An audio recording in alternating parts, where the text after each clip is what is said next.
Well, hello, ladies and gentlemen. So I'm going to take a video here, and this video will be for Instagram and for YouTube as well. So if you can't see the whole thing on Instagram, it only goes to a minute, but you can pop over and look at the rest of it on YouTube if you like.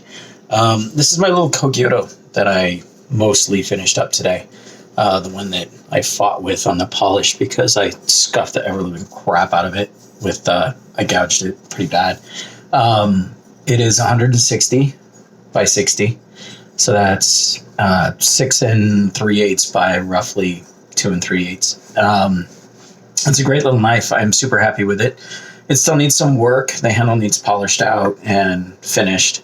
The blade needs finished, polished, and then marked and etched and everything. But yeah, so real quick, I'll show these people for Instagram real fast. It cuts. It is dull. Now onto YouTube. So basically all I did to this blade, it is as polished. There is no sharpening on it. I did take and I swiped it with 2 strokes on a ceramic hone. And the reason why I did that is because the polishing on the edge left little metal burrs that I didn't want them to get in my potatoes because I'm getting ready to cook these to eat them. So that's the whole purpose of that. It is dull. Here, I'll show you. So can you see how much pressure I'm putting on that?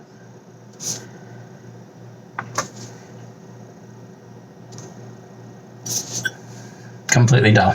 No sharp edge at all. If I did that to any of my other knives, I would be split to the bone. So there is no edge on this blade at all. As a matter of fact, I will kill whatever edge there is. So it has not been sharpened in the least. But let's see what we can do here. Oops, I missed. So you can see there, I mean, it's obviously not, it's not this level performance. I mean, but it absolutely works. And that is with no edge at all. This is completely, totally dull. That's the beauty of the knife's geometry. I mean, even visible line, edge, dull, it'll still cut and cut beautifully. Just not as easily as it would sharp. But the main thing that I want to talk about with this Ko-Gyuto, I don't think I've actually done a video discussing this yet. This is the knife that I would recommend over and above all of my knives. I mean, if somebody wants a chef, they'll get a Gyuto, they'll get a chef's. If they know what they're looking for, then that's great. But if they don't, this is where I always point them. If they're new to customs, if they're new to, and the video is making it look unbalanced. There you can see the length of it. If they're new to customs, if they're new to high-end knives, I will always point at this first. And the reason is it's slightly less expensive. Well, it is less expensive. They're priced by length and heel height and thickness. So being a smaller knife, it's going to be less expensive. 6-inch knife is not going to be the same price as a 10-inch knife. By the way, you look at my fingernails? That's stains. But anyway, so they are less expensive, and that's a good place to start when you don't know, much about customs and you're trying to find out what to buy. This will perform. This will do anything you need to do in a basic kitchen. It works great as a line knife, a prep knife to some degree.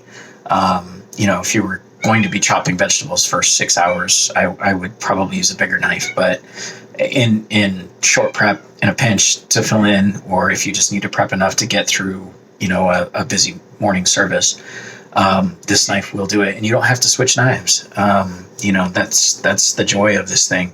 It is absolutely my favorite profile. It literally does everything I need it to do in the kitchen. I cut big stuff, I slice. I'll break down turkey with one of these. I will portion, serve turkey with one of these. There's carving a turkey is no big deal. I know it's a short knife, but it cuts so easily. It's literally just, introduce the knife and pull. and it works just like a much bigger knife. And that's really the thing. I mean, you know, you can chop with the knife even with no edge. You can see I'm having to work it a little bit, but it's because those are falling apart. I mean, it does, you know, everything you really need it to do. You can scoop with it, which was actually the main reason I came up with it in the first place. I wanted something short that I didn't have to swing around with my kids in the kitchen, and I created a design, and it worked beautifully. I found myself never reaching for another knife, and really that's the thing. Super useful for me, and that, again, that's why I recommend them to other people. You know, dollar to value ratio is just off the charts with these. They're phenomenal. This one in particular is for me. This is the first kitchen knife I have actually made myself. You know, I've been making these things for years and selling them for thousands and thousands of dollars each, and I've never really had the time or the ability, as far as, you know, to make one. So, you know, it's all been orders. I did have this, which is a demo knife. It was a prototype knife for a rather prominent celebrity chef. You know, so I made this unique handle, which is a derivative of my handle. A few people have seen this, and, you know, there's versions of it out there apparently, but you can tell profile wise, it's just different. It's not the same. And, you know, similar, but not the same. It's a great knife, you know, but generally what I do is I use customers' knives.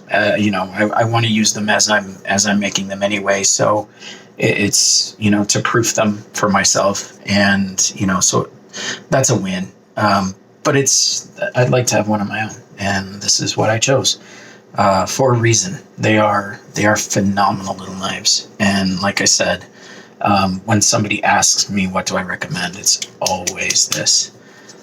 But anyway, so there you go. A little follow-up on my fiasco today. And just a little bit of effort, and that's because there's no edge on the knife.